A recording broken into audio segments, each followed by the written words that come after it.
دونوں بہت اہم موضوع چھیڑ دیے ہیں آپ نے. پہلے آئیے موسیقی کی طرف. دلائل کا ایک انبار ہے میرے پاس موسیقی کے حق میں، لیکن میں صرف ایک دلیل دینا چاہتا ہوں جس کے بعد دوسری کوئی دلیل ہو ہی نہیں سکتی.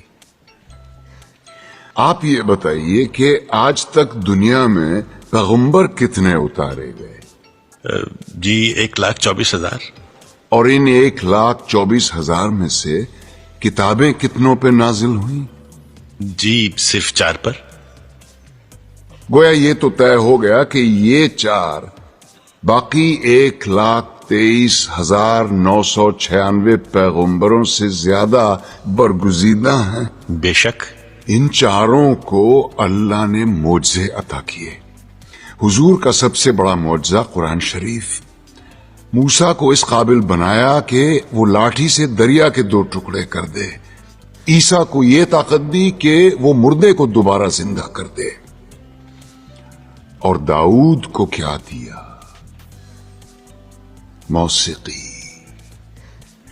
ایسی سریلی آواز اور راگوں اور سازوں پر اتنا عبور کہ سر لگائیں تو پہاڑ ساتھ گانے لگے.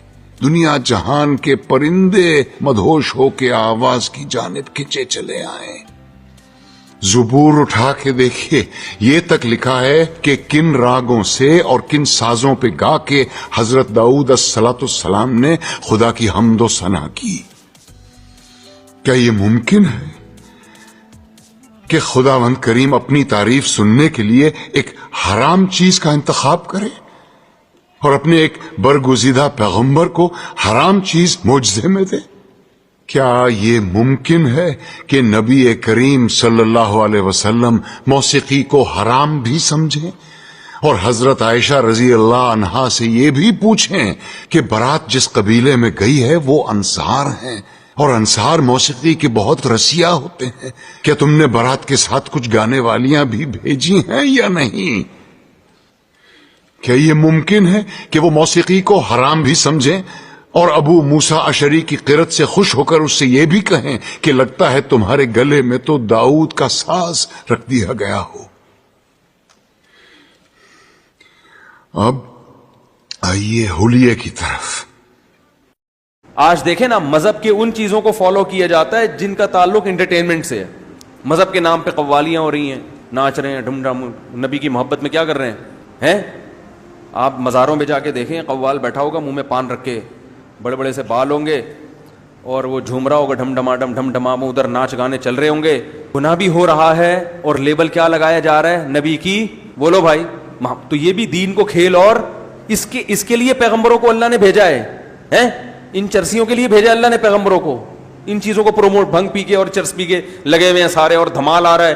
وہ دیکھا ہوگا آپ نے یوٹیوب پہ کرنٹ والے بابا، وہ پڑھ رہے ہیں، کوئی بندہ آتا ہے اس کو یوں لگایا وہ گھومتا ہے. یہ کون سا بابا ہے بھائی؟ کیا پیغمبروں کی تعلیمات ان حماقتوں کے لیے تھیں، ان ناچنے والے لوگوں کے لیے ہیں؟ یہ چیزیں پیغمبر پروموٹ کر کے گئے ہیں دنیا میں. اللہ نے اس کے لیے پیغمبروں پہ پتھراؤ ہوا ہے، ان کے خون جوتوں سے بھرے ہیں. وہ اس چیز کے لیے ہوا ہے یہ سب کچھ. فلانے بابا وہ آ رہا ہے تو کرنٹ لگ رہا ہے، وہ بابے آ کے سلتے، وہ بابا کا ہاتھ چومتے ہیں تو وہ کلابازیاں کھاتا ہے. سب کو چترول لگاؤ ایک دفعہ تمیز سے، سب سیٹ ہو جائیں گے. مزاروں پہ جا کے دیکھو، دیگوں پہ دیگیں، لنگروں پہ لنگر، اور قوالیاں چل رہی ہیں اور بے پردہ عورتیں بھی آ رہی ہیں اور وہ جن چڑیل، کوئی جن اتارنے مزار پہ جا رہے ہیں، کوئی بھوت. اور جتنے لوگ مزاروں پہ جاتے ہیں انہی پہ جن چڑیل بھوت چمٹتے ہیں. ایک صاحب مجھے کہنے لگے میں جب جن چڑھتا ہے تو میں مزار پہ جاتا ہوں جن اتر جاتا ہے. میں نے کہا تم پہ چڑھتا ہی اس لیے ہے کہ اس کو پتا ہے کہ یہ کہاں جائے گا، مزار پہ، اور وہ وقتی طور پر اتر جاتا ہے. میں نے کہا یہ بابا نہیں اتار رہے جن.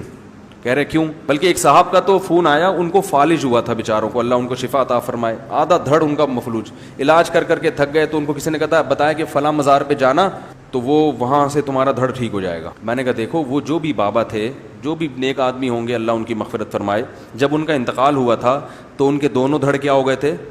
مفلوج. انتقال میں یہی ہوتا ہے نا ادھر کا دھڑ کام کر رہے ہیں نہ ادھر کا. میں نے کہا پھر ان کو غسل دیا گیا، ان کے کپڑے اتارے گئے، ان کو ادھر لٹایا، یوں کرایا، تو وہ ان کا ایک دھڑ کیا ایک انگلی بھی کام ہے بھائی. تو جس بیچارے کے دونوں دھڑ کام نہ کر رہے ہوں، چاہے وہ کتنا بڑا بزرگ ہو، وہ آدھے دھڑ والے کو ٹھیک. بولو بھائی، اگر ان میں یہ ٹھیک کرنے کی طاقت ہوتی تو سب سے پہلے اپنا کم از کم آدھا دھڑ تو ٹھیک کرتے نا.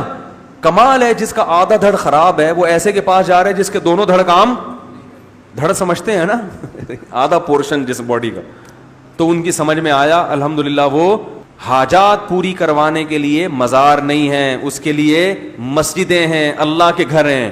اللہ کے گھر میں یہاں دعا مانگو, اور تگڑی دعا مانگنی ہے تو بیت اللہ پہنچ جاؤ, سیدھا اللہ کے اصل اوریجنل گھر. یہ بھی اوریجنل گھر ہے, وہ بالکل مرکز ہے, وہ تمام گھروں کا سر. بیت اللہ میں جا کے دعائیں مانگو, غلاف پکڑ کے دعائیں مانگو, اور ملتزم سے چمٹ کے دعائیں مانگو. ہمارے نبی صلی اللہ علیہ وسلم نے ملتزم سے چمٹ کے دعائیں مانگی ہیں. وہ ایک ہمارے ساتھ ایک مولوی صاحب تھے, وہ کہہ رہے ایک دیہاتی آیا, میں نے وہاں ملتزم پہ دیکھا وہ چمٹ کے نا ملتزم دعا مانگ رہا ہے, وہ بیچارہ سیدھا سادہ دیہاتی.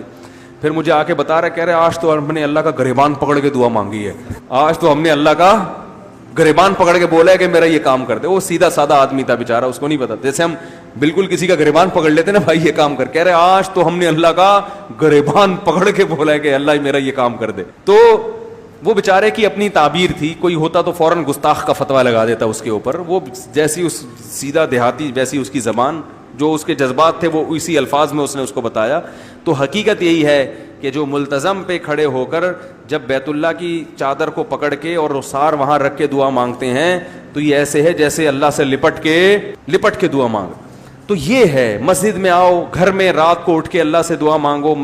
مزار پہ اگر جا رہے ہو تو ان بزرگ کے لیے دعا مانگنے کے لیے, سمجھ میں آ رہی ہے بات, کہ بڑے بزرگ تھے ان کی قبر پہ گئے تو ان کے لیے دعا مانگو کہ اللہ ان کے درجات اور زیادہ بلند کر دے. بس اس کے علاوہ کچھ بھی نہیں ہے. اس سے آگے بڑھو گے تو کیا ہو جائے گی, بدعت, ناجائز. تو یہ بھی دین کو کھیل تماشا بنانے والی بات ہے. قوالیاں ہو رہی ہیں, دھوم دھڑک کے ڈھم ڈھم ہو رہا ہے, اور کلابازیاں کھا رہی ہیں, وجد آ رہا ہے, یہ ہو رہا ہے. یہ بھی کیا ہے, تماشا, ڈانس ہو رہا ہے نبی کی محبت میں. ہم تو دیکھتے ہیں, ہم تو باقاعدہ نعتوں پہ کیا چل رہا ہے. میں نے وہاں دیکھا وہ سمندر کے کنارے کچھ لڑکے کیا کر رہے ہیں, ایک نعت چل رہی ہے اور ڈانس کر رہے ہیں. یہ بھی دین کو کیا ہے, یہ دین کے ساتھ کیا ہے یہ. اور نعتوں کے اسٹائل بھی اسی قسم کے آ رہے ہیں. نعت میں ایک وقار ہونا چاہیے, ایک نور ہونا چاہیے. نعت پڑھنے کا انداز ایسا جیسے کوئی فلم کا گانا ہو. تو یہ نعت کے ساتھ مذاق ہے یا نہیں ہے. ایسے اسٹائل میں نعتیں کہ لوگ تھرکنا شروع, ناچنا شروع, کلابازیاں کھا رہے ہیں. پتہ ہی نہیں چلتا پہلی نظر میں کہ یہ نعت پڑھ رہا ہے, یہ کوئی مائیکل جیکسن کا کوئی گانا چل رہا ہے یہ. تو یہ سب چیزیں کیا ہیں, انہوں نے دین کو کیا بنا لیا, انٹرٹینمنٹ, تفریح کا ذریعہ. دین اصل کیا تھا. قرآن میں آج ہم نے آیتیں پڑھی, قل تعالوا, آؤ میں تمہیں بتاتا ہوں. اے نبی ان سے کہو آؤ. جیسے کیسے پیار سے ہم کسی کو کہتے ہیں نا, یار تو ادھر ادھر جا رہا ہے, تو بھٹک رہا ہے, آ جا ادھر, آ جا چھاؤں میں آ جا ذرا. مجھ سے لوگ آتے ہیں نا کوئی الگ گھریلو مسئلہ کہنا حضرت سب کے سامنے, میں کہتا ہوں ادھر چھاؤں میں آ جاؤ, حالانکہ چھاؤں ہوتی نہیں ہے. ادھر چھاؤں میں آ جاؤ ذرا, ادھر بتاؤ کیا کہنا چاہ رہے ہو. تو اللہ کیا فرما رہے, تعالوا, ادھر آؤ, آؤ ہم تمہیں بتاتے ہیں کہ تمہارے رب کن چیزوں سے. سارا کچھ ہم کر رہے ہیں رب کو خوش کرنے کے لیے نا بھائی. اگر کوئی قوالیاں بھی پڑھ رہا ہے تو اس کی نیت کیا ہے, رب کو خوش کرنا. تو اللہ کہتے ہیں آؤ ہم تمہیں بتاتے ہیں رب کن چیزوں سے خوش ہوتا ہے. ان دھوم دھڑکوں سے خوش نہیں ہوتا, خوش ہوتا ہے ان کیا ہے, تعالوا ما حرم ربکم اللہ تشرکوا بہ شیئا. سب سے پہلے اللہ کے سوا کسی کو مدد کے لیے بولو بھائی نہیں پکار. سب کس کے محتاج ہیں, اللہ کے. وبالوالدین احسانا, گھر میں ابا اور اماں کے جا کے پوچھو کہ ان کے ساتھ بہت اچھا سلوک کر رہے ہو. احسان کا مطلب اچھا سلوک نہیں, بہت اچھا. احسان کہتے ہیں کسی بھی معاملے کو انتہا تک پہنچانا, بہت اعلیٰ درجے تک پہنچانا, اس کو احسان کہتے ہیں, جس کو انگلش میں کہتے ہیں ایکسیلنٹ. کوئی کام آپ کو نا ایکسیلنٹ, ایک ہوتا ہے گڈ.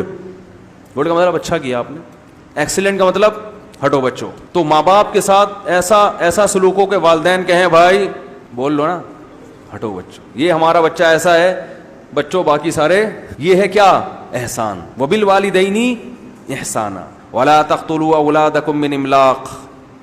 ہر وقت غربت غربت غربت, پیسے نہیں ہیں پیسے نہیں ہیں, اور بچے کھا جائیں گے, بچے نہ ہو. اللہ فرماتے ہیں نا نا نا نا, بچوں کو قتل ماں کے پیٹ میں بھی ضائع نہ کرو, پیدا ہونے کے بعد بھی ضائع نہ کرو. کیوں, نحن نرزقہم وایاکم. ان کو رزق فیملی پلاننگ والے نہیں دیتے, ان کو رزق کون دیتا ہے, میں دیتا ہوں. اور تو جو بڑا ہو گیا نا, جوانی کی دہلیز پہ قدم رکھا تو نے, اور کھا کھا کے اتنا مسٹنڈا ہو گیا, تجھے بھی روزی IMF والوں نے نہیں دی ہے. تجھے کس نے روزی دی ہے, میں نے. یہ گورنمنٹ تجھے نہیں کھلاتی ہے جو تیرے لیے پالیسیاں بنائے گی کہ 2 بچے یا 3 بچے. یہ گورنمنٹ تیرا خدا نہیں ہے, یہ چیف جسٹس جو تجھے پانی نہیں پلا رہا, جو کہہ رہا ہے کہ جناب اتنے گیلن پانی ہم اتنا نکل رہا ہے, کہاں سے پانی پیئیں گے. میں نے بتایا تھا نا, وہ چیف جسٹس صاحب نے بیان کیا تھا کہ اتنے کروڑوں گیلن پانی زمین سے نکل رہا ہے, پانی ختم. تو بچے کیا کرو, روکو. میں نے کہا رپورٹ اس کو نہیں کہتے کتنا نکل رہا ہے, رپورٹ اس کو کہتے ہیں کہ جا کتنا رہا ہے اور اس میں سے نکل کتنا رہا ہے. جانے میں کی رپورٹ نہیں بتائی کہ کتنا زمین میں جا رہا ہے. یہ تو حالات ہیں ان لوگ, اور کہتے ہیں پڑھے لکھے ہیں. پھر صبح شام مولویوں پہ طنز کے, ان مولویوں کو آتا کیا ہے. مولویوں کے پاس اللہ کا شکر ہے سینس الحمدللہ, بولو بھائی. مولوی کو اتنا پتا ہے کہ بچہ پیدا ہوتے ہی ماں کی چھاتیوں میں دودھ آ جاتا ہے, یہ اس کی علامت ہے کہ اس بچے کو پیدا کرنے والے کو پتا ہے کہ اس کو کتنا رزق چاہیے, کس نوعیت کا رزق چاہیے اور کہاں سے چاہیے. اس کو یہ بھی پتا ہے اس کو کتنا دودھ چاہیے. پتا ہے آپ کو, بچے کا جتنا ویٹ ہوتا ہے نا, اسی حساب سے ماں کی چھاتیوں میں دودھ پیدا ہوتا ہے. بچہ اگر دبلا ہے تو اس کو دودھ کم چاہیے نا, وہ دودھ کمزور ہے تو ماں کی چھاتیوں میں دودھ بھی کم. بچہ اگر صحت مند پیدا ہو نا, اس کو دودھ, کیونکہ وہ زیادہ خوراک ہے اس کی, تو ماں کی چھاتیوں میں دودھ بھی, بولو بھائی, زیادہ. بچے میں جس منرل کی کمی ہوگی نا, ماں کے دودھ میں وہی چیز زیادہ ہوگی. تو یہ ساری چیزیں دیکھ کے بھی کوئی کہے کہ اللہ نہیں کھلاتا اور وہ کیلکولیشن کرتا رہے بیٹھ کے, تو اس سے بڑا بے وقوف دنیا میں کون ہوگا میرے بھائی, اس سے بڑا بے وقوف کون ہوگا. تو اللہ نے قرآن میں کہہ دیا نحن نرزقہم, ان کو رزق بھی ہم اور تمہیں رزق بھی کون دے گا, ہم دیں گے. لہذا اس نیت سے نہ آپ کو نسل روکنے کی اجازت اور نہ ماں کے پیٹ میں حمل ضائع کرنے کی اجازت. اگر کوئی ایسا کرتا ہے, سارا دن بیٹھ کے نعتیں پڑھتا رہے, میلاد شریف کی محفلیں مناتا رہے, قوالیاں کرتا رہے, میرے بھائی اس کا جنت میں جانا, بولو نا,